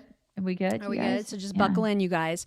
Robert F. Kennedy Jr., he's still out on the campaign trail, obviously, trying to get on the ballots of states. And he has now tweeted out directly he's directed a message to Donald Trump wanting him to debate personally, like with or without Biden. RFK Jr. is asking Donald Trump to debate. They apparently both are going to be speaking at the Libertarian Convention, which I thought was really interesting that Donald Trump is going to be speaking at that. Yeah. And so RFK Jr. put out this tweet it's telling Trump, here's the deal. The polls are lying. I'm way ahead of where they say they are. So he's basically saying the polling is rigged. You have called this out. I'm super glad that you've called this out. They're fake polls. And that is why we did our own poll with Zogby, the largest and most accurate poll of the election cycle. They had Zogby ask about head-to-head matchups, Trump versus Biden, RFK versus Biden, and RFK versus Trump. And the results were that Trump beats Biden very handily, that RFK beats Biden handily. And then when it's RFK against Trump, RFK wins in a nail biter. In a three-way, Trump is ahead, RFK says, but RFK's coming up strong. He says that a CNN and Quinnipiac poll have him in this above the 15% debate threshold. Some have them at 26% among young voters, and they're tied among independents. So he said in the next part that he believes he's taking a lot of Trump supporters. They're upset because Trump blew up the deficit, shut down their businesses during COVID, filled the administration with more swamp creatures. So he's making an offer that he wants to debate, and that this should happen May 24th and 25th, and that he shouldn't be afraid of the debate. Let's meet up at the convention, he says, show the American public that at least two of the major candidates are not afraid to debate each other. What do you think Trump will say? I think he'll probably do it. You do? Yeah. I don't think he will. I think he'll probably do it. I honestly, you know what? RFK, the more I look at him and the more I read about him, he is so freaking liberal, you guys. Oh, yeah. He is so liberal and like almost like I just don't trust him. Like he's kind of a liberal snake. Really? You think he's snaky? I do think he's snaky. Like I just like he's so weaselly and snaky, and I just don't. He's so left, and like his VP pick. Oh, she's a lunatic. That did it for me. I mean, like that just shows you exactly who he is. His VP pick was like, oh, let me just show you exactly how freaking liberal I am. And yeah, he's a Kennedy after all. I mean, let's just get real. He is on every issue. The only thing that I think makes him, redeemable was when he wanted some freedom, like with the COVID and the vaccines. And so that is attractive to people on our side of the aisle because we're like, okay, a lot of us are anti-vaccine and not anti-every vaccine, but anti-COVID vaccine. Mm. And a lot of us, were really pissed off about the lockdowns, and he was, not for that. And so this guy, there's a lot of stuff. Like he flip-flops on 2A. I mean, he's trying to like talk out of 18 sides of his mouth. No. I mean, when it comes to like all the environmental stuff, he's Mr. Green Machine. No. And see, to me, he's the most logical choice for all like the campus protesters that are so mad at Joe Biden right now, which is great for Trump. Great. But I don't know. I think Trump won't agree to it. I think he's going to pull a whole, he's not important enough for me to have to debate him. I do. I think he's going to do the same thing that he did in the primaries. I think eventually the three of them are going to have to get in a room together, don't you? I hope so. That's what should happen. And maybe that's how he spins it. Is it shouldn't just be me and you. It should be the three of us together. And if it's the three of them together, I think Trump will come out the winner because he's going to look like the most logical, normal person on that stage. I mean, let's just get real. He will. And I don't know how RFK is in a debate. I've never seen it. I think he'll probably be really good. He'll be good, probably debating, but the dude has never run the country. And then you'll have two guys on the stage that have actually run the country. And we know which one is, we know. Well, yeah, that's true. Like in theory, Joe Biden has run the country. He's run the country. On paper. Right, exactly. He's been like a puppet in short. But I mean, we know which one of those guys has run the country better. Mm-hmm. And so Yeah. Paige H. Thank you so much. Paige says, it's my grandson's 14th birthday today. Thankful for you chicks. Keep doing you with all the balls. Did you say 14th?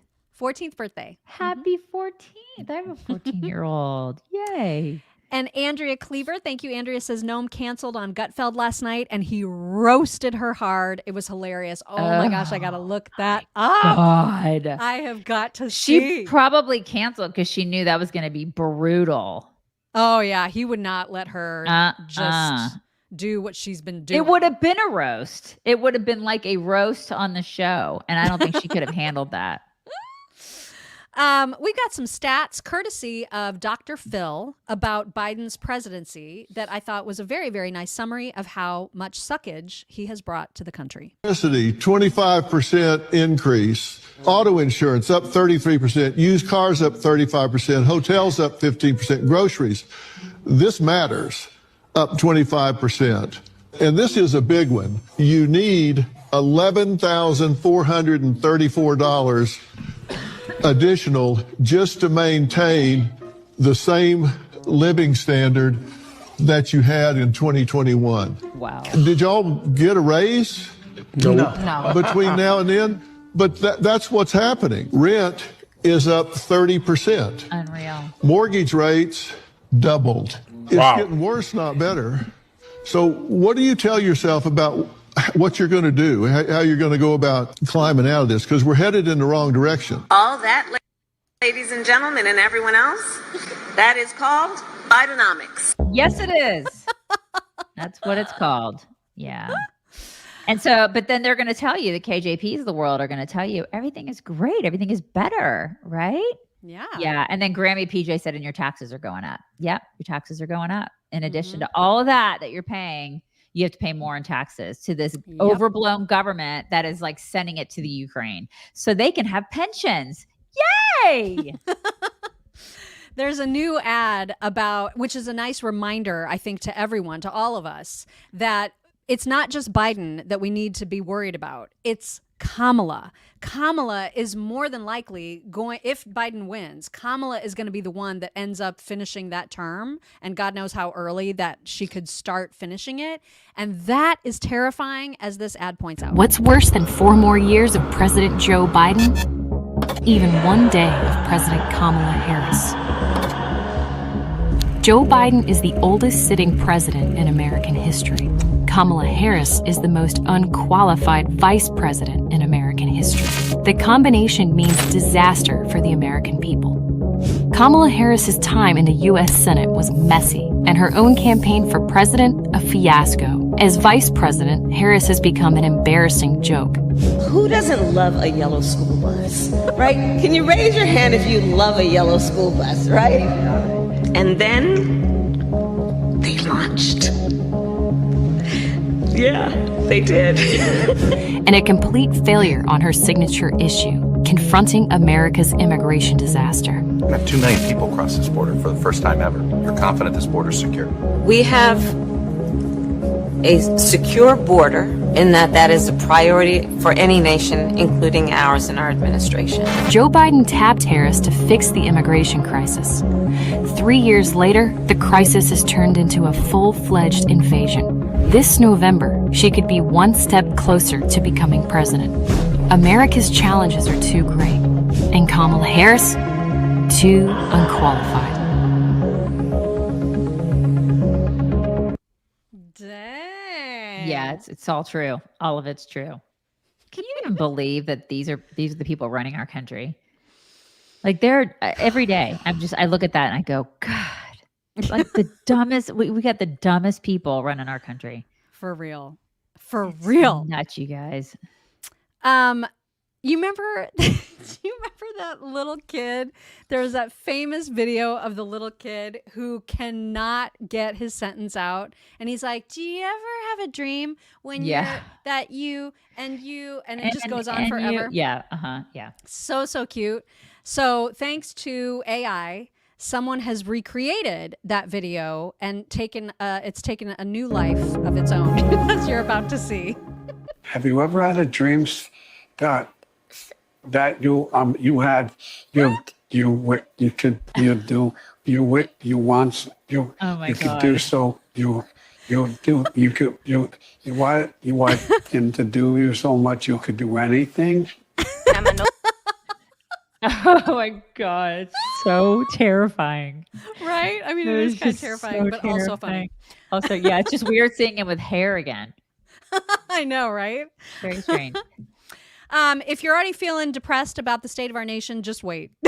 Because I'd like to present to you the elite institutions, the most elite institutions, the most elite medical schools, medical students. These are the people who are going to be taking care of you in the future. Apparently, they've got a big sing and dance competition going on with each other, because that's what we want our medical students to be focused on. Right. First up, Harvard Medical School. But my knowledge ain't fleeting. Space repetition, give me something to believe in. Pass all my tests, but I just skim the reading. In the food chain, we're the ones that eat it. Harvard Med ain't no bottom feeder. MD stands for my demeanor. Ask permission before I ever greet you. Does it radiate? Does it come with strain? Scale 1 to 10, can you rate the pain? When I knock the door, you ask who is it? You can check my code, it'll spell my name. Yeah.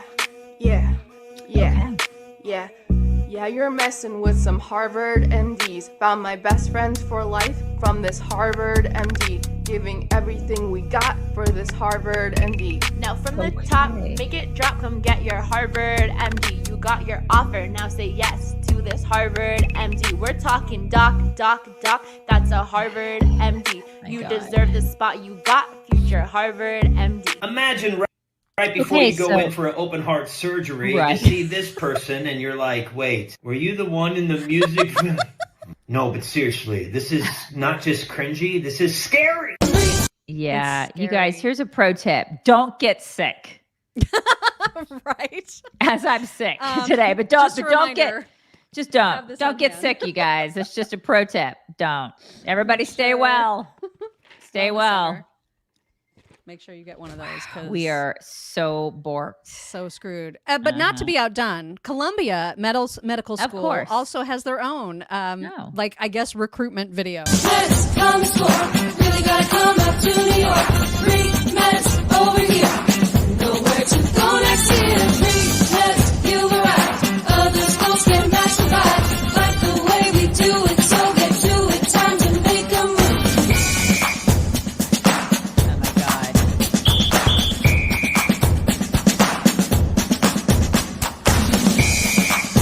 Oh my God. You get the It's idea. like, what's the prognosis, Doc? I don't know, but I can Dougie.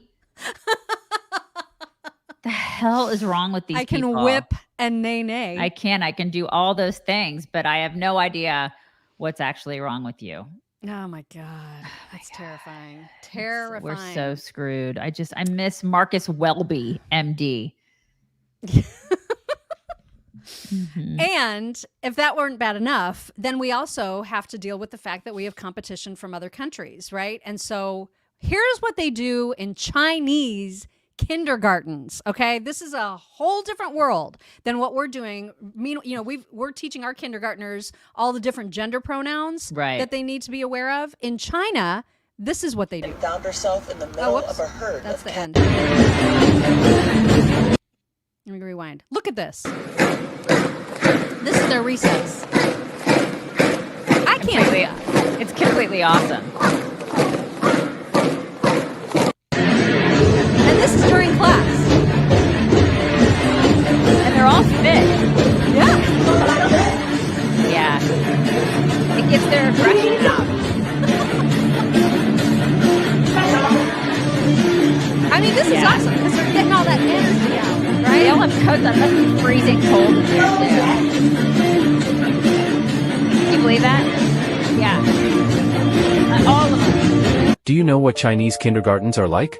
While kids in other kindergartens eat, sleep, and play games,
Yeah. And then juxtapose that with the Princeton kids who are like, we're starving ourselves and we need somebody to check our health.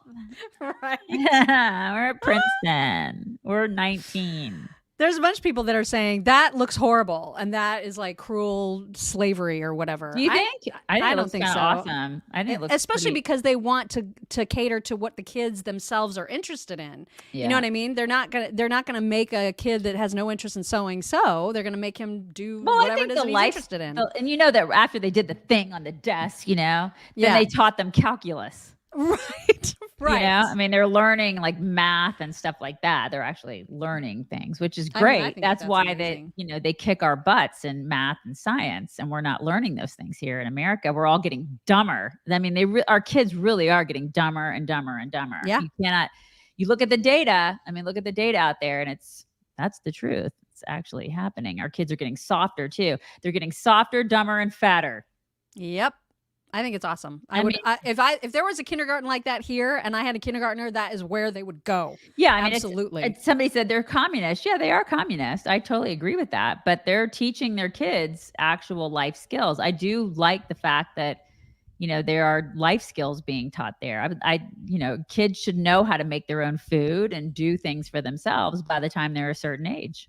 And there's nothing about communism that is making that school be the way it is. There's nothing about communism that would prevent our schools, our kindergartens from having those kinds of activities and structure. There's no reason that we shouldn't have that. Right. Yeah. It doesn't mean being soft has nothing to do with being capitalist. You know what I mean? Right. Yeah. Okay, so I have to show you one treat before we get to your double DDs today. Double Ds. Double Ds.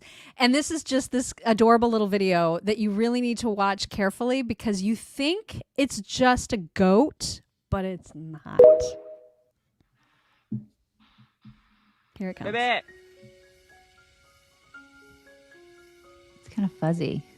I can barely see it. You'll see it. No worries. Sweet goat. Isn't it sweet?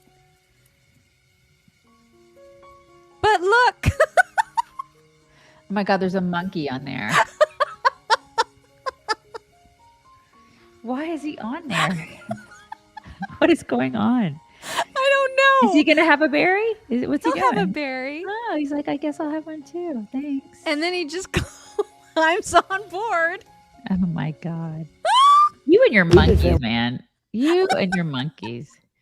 I love so that ridiculous. So much. Oh my God, I love it so much. Oh my gosh. Love it. Mocking our monkeys. Okay, so do I need to introduce this? Yeah. I haven't even watched this yet. Okay, this is a Biden ad. I saw it yesterday. Infuriating. But this is an ad from the Biden camp. And so you guys need to see what they're putting out to their people or to people who are, prospective, Biden voters. This is what they're trying to spin now. Check this out. Separation. A lot of people didn't come. They're bringing drugs. They're bringing crime. They're rapists. When you say to a family that if you come, we're going to break you up, they don't come. They're destroying our country. They're destroying the guts of our country. The Biden administration unveiling a task force Tuesday to locate and reunite families who were separated at the border under the Trump administration's zero tolerance policy. They got separated from their parents. Violates every notion of who we are as a nation. They're not people, in my opinion. These are animals. Within moments of my inauguration, we will begin the largest deportation operation in American history. Cows are in hot pursuit of a suspected. Stop. You gotta stop. So that's what they're putting out there. So now they're gonna start after they've let 10, 11 million people in here unvetted. Now what they're gonna do is they're spinning and they're saying, "Oh my gosh, she's separated." They're going back to the whole separation of families thing. They're gonna say he doesn't think these people are human, and they're gonna use the whole deportation thing as a campaign tactic. This is what they're gonna do. I mean, wait for it. He's going to be doing this. Everybody's going to be doing it on the left. They're going to be like, oh my God, he's going to deport people. That's inhumane. You can't do that. You can't deport people. Wait for it. They're going to do that, which is bull crap. I mean, absolute bullcrap. But that is where they're going to paint him as some evil tyrant who's going to try to kick people out of the country after Joe Biden has done that. And like, I mean, he has supported sex trafficking. Think of all the things that have come into this country when it comes to terrorism. I mean, the unvetted like people that have come in. Plus, I mean, you cannot deny that there has been a ton of sex trafficking, just trafficking of children, of women that has come into this country, and they don't care about that at all.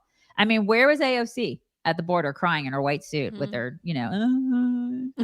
where was she? I mean, she's just been completely silent. So I expect her to go back when they start like reeling out. They're going to this is what they're going to be doing. They're going to be talking. This is going to be the talking point, and she's going to go straight back to the border and she's going to start crying about the kids. Oh, you can't deport the kids. You can't do it.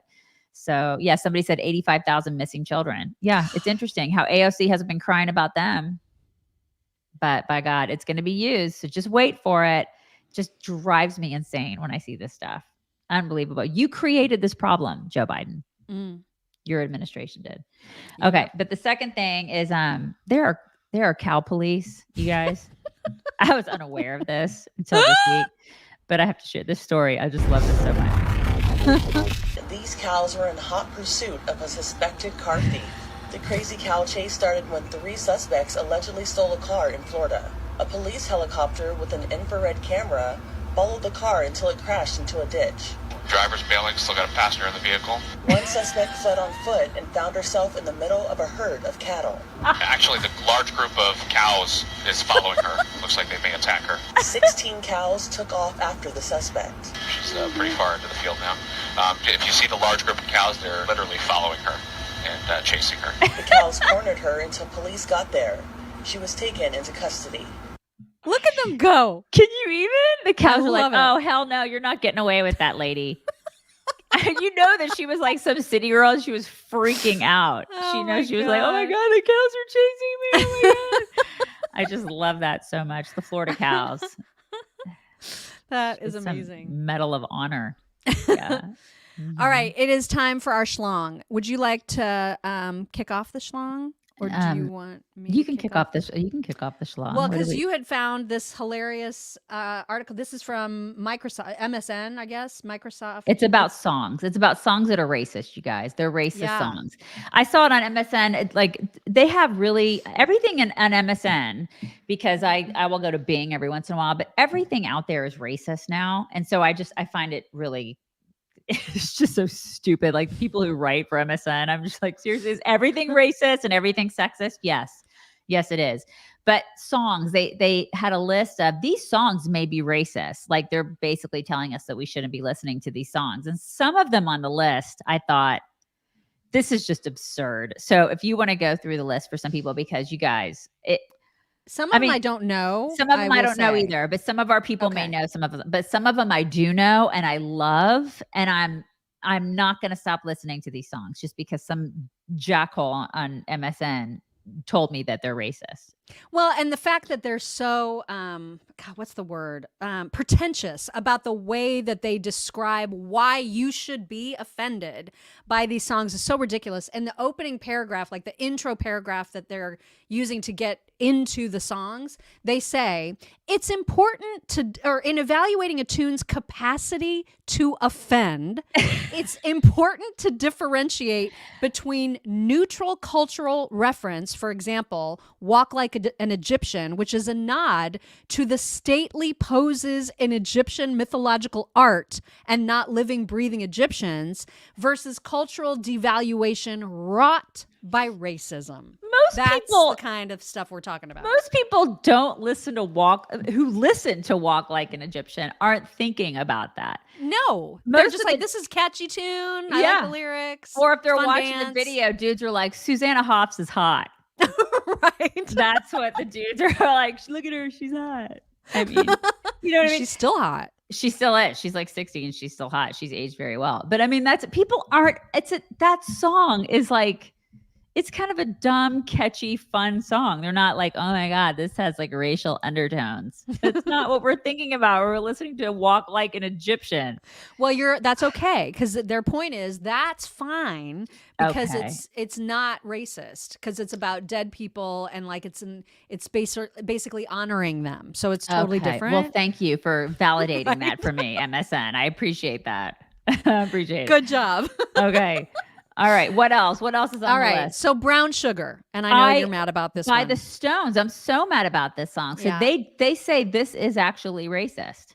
And you know what? It's possible that these lyrics are. But the point is, so what? Like, this is a different time when these songs were written. They were written at a different time when everyone was not so insane, and you could just enjoy a song for the song's sake. And now you can't do that anymore. You can't sing Baby It's Cold Outside, but you can absolutely sing Wet Ass P Word. Yeah, WAP. You can sing WAP. It makes no sense. Yeah, it doesn't make any sense. Like some of the rap these days is just so gross. I was actually talking about that to my daughter's swim coach yesterday, and they play music when they're practicing. And he's like, it's so hard to find music that doesn't offend like somebody that's walking in or out, or some of the kids, or, they have Toby Tuesdays now, where it's like Toby Keith Tuesdays, because Toby Keith has just passed away. So they play all Toby Keith, or as much Toby Keith as they can on Tuesdays. And so that's what they were playing a lot of yesterday.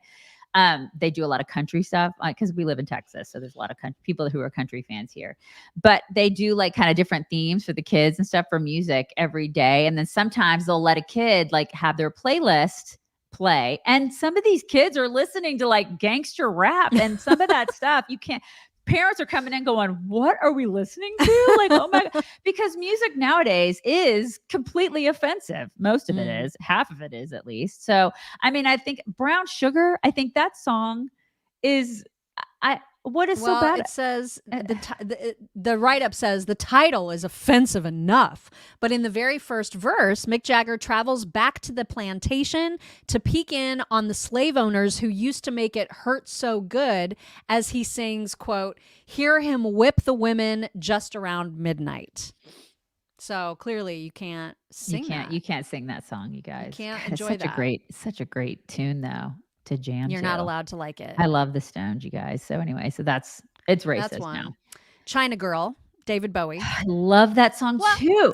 You guys, I love Bowie. I'm a big Bowie fan. Like Heroes is one of my favorite songs of all time by Bowie, and it's been done like 14 different ways to Sunday. Well, China Girl is inappropriate because it has a casual reference to white privilege and colonialism in the line about stumbling, quote, into town just like a sacred cow, visions of swastikas in my head, plans for everyone. So stop liking that song, you guys. Stop. You got to stop liking China Girl. You got to How stop dare you? it. Yeah. Okay. What else is it? Illegal Alien by Genesis. That's such a great song. Is it not? I've always hated that song, and I love Genesis. That's like one of my favorites. I love Genesis. I hate that song. Genesis is one of the most underrated bands of all They're time. amazing, but this is their worst song they ever did. I always hated it. You think? I yes. like it. Oh my God, I hate it. I think it's kind of funny. I think it's a funny song. it is funny. I mean, it's a very kitschy, not their typical song. Right. And it's obviously he sings it in like this accent, right? Uh-huh. Talking about illegal aliens and using all the stereotypes. Now, mean, I think it's fine, but you're not allowed to like it anymore. You can't like it. You know what one of their greatest songs is actually, though, is Mama. Is that like, I freaking love that song. Such a good song. I know, right? Oh my God. That's the Genesis I love. That is Genesis. I know. Yeah. God, that's an amazing song. Yeah, fantastic. Okay, what else? Let's see, what else? Island Girl, Elton John. Island Girl is racist? Well, because you're talking about using faked up Caribbean inflections, and you can't do that. You can't do that, you guys. Everybody's like making their playlist now. They're like, okay, I'm writing down all these songs, and I'm going to make a playlist.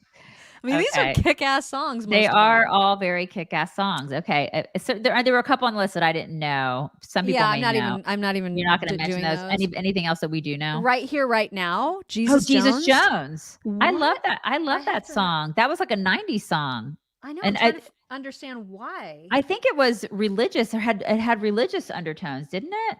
Jesus It Jones? says the 1991 hit celebrating the fall of communism dismissed the ongoing black struggle at the time. What? By saying, here's the quote from the song, a woman on the radio talked about revolution when it's already passed her by. I saw the decade in when it seemed the world could change at the blink of an eye, and if anything, then there's your sign of the times. Man, that is reaching. That is so reaching. They need to like just take all the seats on that one. That's a great song. That's a great song. Here, right now, there is no other place I wanna be. It's a great. Yeah, it's of a great course, the national anthem made the list. The national freaking anthem Yep, made the list. Can't have that. Stop liking that, you guys. Stop it. Yeah, they can take every last seat. We will never stop loving the national anthem. MSN can suck it. What else? Anything else? Is that it? That's pretty. Those That's are pretty much. Those are pretty much the ones. Can you guys think of other ones that you think that they would hate? They had a few others on there that I don't know very well, so I don't have anything to say about them. Fat Bottom Girls. Fat Bottom Girls is a good one too.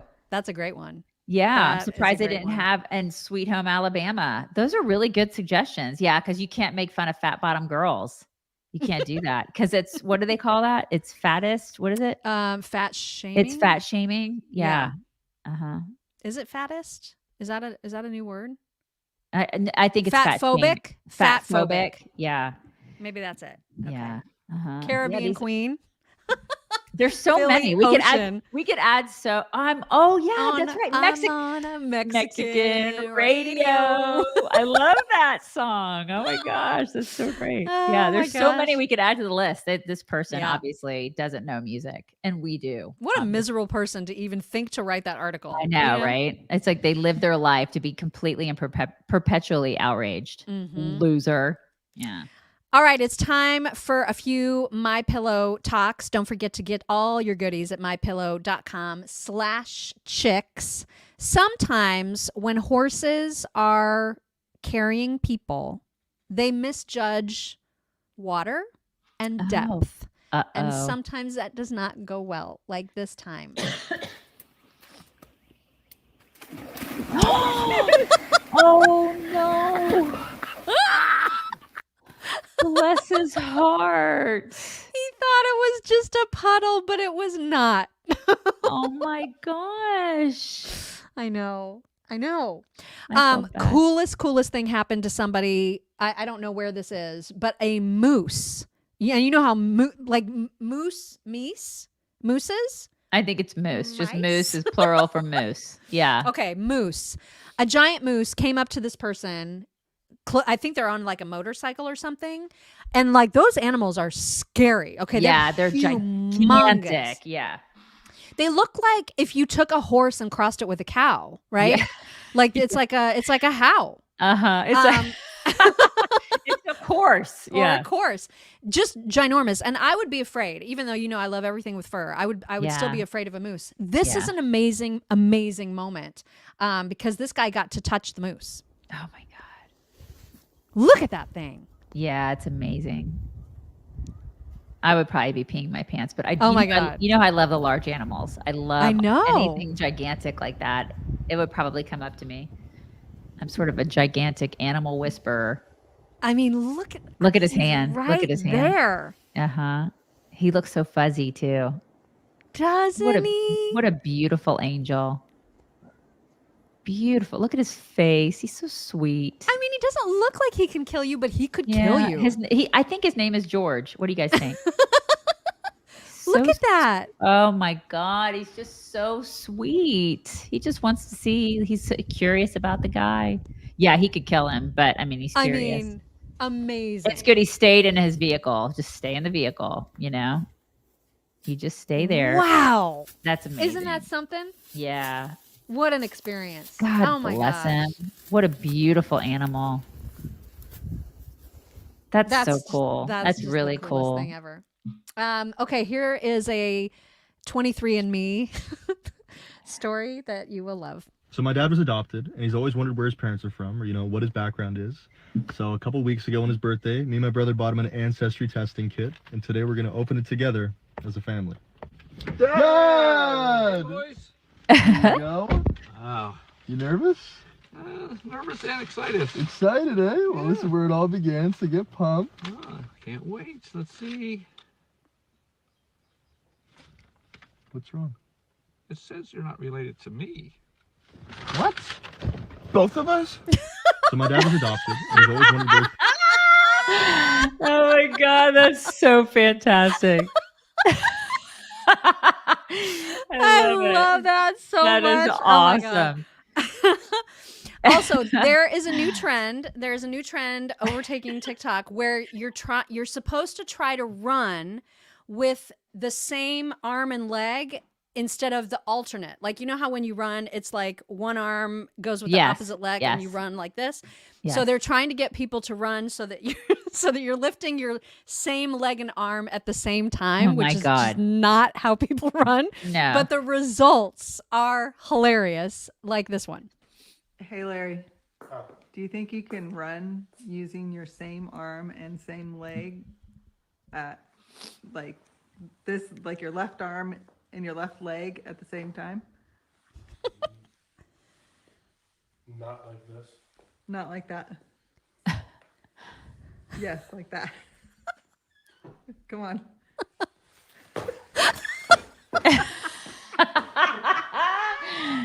Everybody's going to be trying it now. Everybody has to try it because like that's hilarious. This is inappropriate. Hide your kids, hide your wives, because there is some language all up in this one. But I totally got it. Like, this is one of those videos where I was like, yeah, this makes no sense at all, but all the sense in the world at the same time. See what you think. What do you call it when you don't give a fuck, but like you give a fuck? What do you call that? Because like, I really don't give a fuck. Like, I really could give two shits. Like, I don't care. But like, I care. What do you call that? What? I mean, sometimes you just don't want to care, and then you kind of do at the same time. So I totally get it. I just don't know what it's called. I swear, too many people are on the internet. It's, just like saying things that they probably should keep to themselves. You know what I mean? I don't know. It's been seen 1.4 million times. It resonates. Which makes me cry for humanity. It just, yeah. It is also Dad Joke Wednesday. And so I have 2 jokes and I need to know how inappropriate I can go for Dad Joke Wednesday, because I have one that is super dirty and then I have one that is so precious and clean. Can we go dirty, you guys? Maybe we should just do both. Do the dirty one first and then we'll cleanse everybody's palate with the clean one. What do you guys think? All right. I can do that. Are you okay with that? If that it's too dirty for you, close your ears right now. You've been warned. Close your ears. And remove all children. Just move them out. Yeah. Because this is a very dirty joke. It's a sexual joke. So it's dirty. Are you ready? Okay. I'm ready. All right, because it's a good one, and it's also super sexist, but I accidentally laughed. What's another name for coming inside a woman? What? You look worried to say the answer. This might be the end of our friendship, Hannah.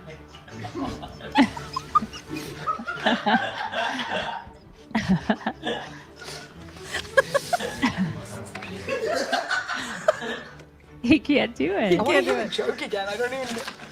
What's the joke again? I've forgotten it. You've been laughing for so fucking long. What's another name for coming inside of a woman? Yeah. Coming inside of a woman. What? Loading the dishwasher.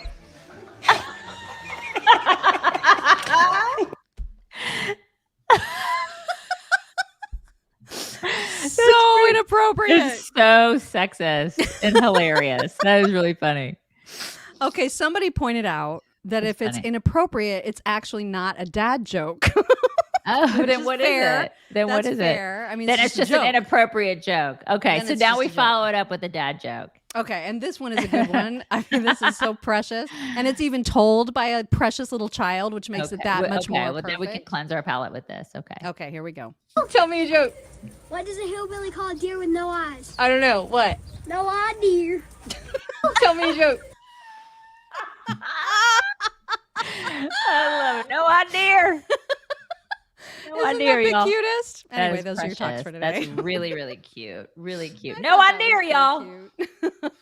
That kid was really cute. Everybody. I have 2 gifts. I have 2 gifts I got to tell people about. Okay, the first one is from Lance and Pam Jones in Denver, Colorado.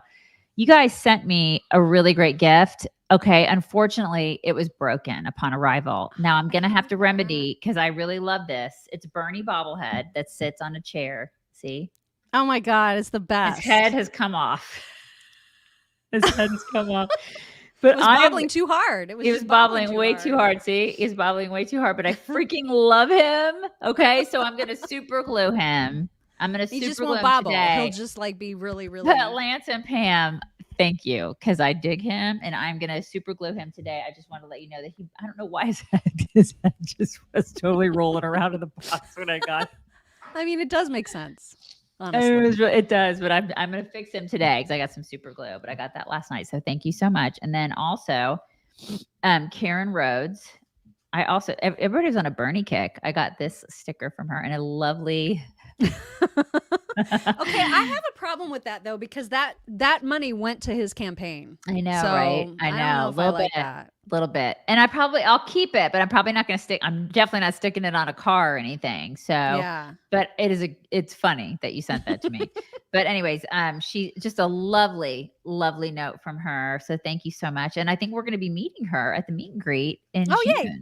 So very excited about that. So thank you so much. Thank you to both of you guys. Appreciate it. A few more super stickers to recognize. Jay Carter, thank you. Jay Carter says, so you're telling me all those Columbia students would actually fail Chinese kindergarten? Yes. Probably so. And the Princeton ones, for sure. I would fail Chinese kindergarten. Would you? Yes, I can't use a sewing machine and like all that. Oh my gosh, yeah. I'm useless at anything domestic. Yeah. Oh my God, I would totally fail. Yeah. Jose Rodriguez says Anthem is clearly racist. Jose, can you see? Duh. Clearly. Lori Ween says his name is Bullwinkle, the moose. I hope that's his name. Yeah. Somebody Carla just said update on the meet and greet. Do we have an update? Yes. As a matter of fact, thank you so much for saying that. We do have an update that I will be putting out this weekend to ticket holders about getting first dibs to the Friday pre-meet and greet. So we have secured a location for that. We have secured a time for that. And we just need to get the information to you, and that is going to take some finagling because I got to do spreadsheets and whatnot. So it just takes a little bit of work to get it. But by this weekend, if you are a ticket holder, you're going to get an email about that for sure. Okay. So and then somebody also wants to know what the phone number is to leave us messages. Do we have that? Oh yeah, let me get that little banner. And I haven't checked that in a while. I need to do that. Let me find that. Here it is, 317-520-1691. If you guys want to leave us a message. I mean, the more hate, the better, really. Yeah, honestly, those are our favorite for sure. Just kidding. You can leave us any kind of message you want. And also to the Rumble chatters, I'm very sorry that it took me so long to get rid of the troll. Apparently, there was somebody that was just like putting all kinds of fart messages. Oh. We apparently have 12-year-old boys in the chat. Well, that's okay. But anyway, sorry that I didn't see it. I just now am figuring out how that chat even works. So you're going to have to be patient with me on that. But I am trying. So anyway. Okay, y'all. All right. Well, we're bringing it in. Almost a record. We're almost at 2 hours again today. Yeah. Almost. It's been a long show.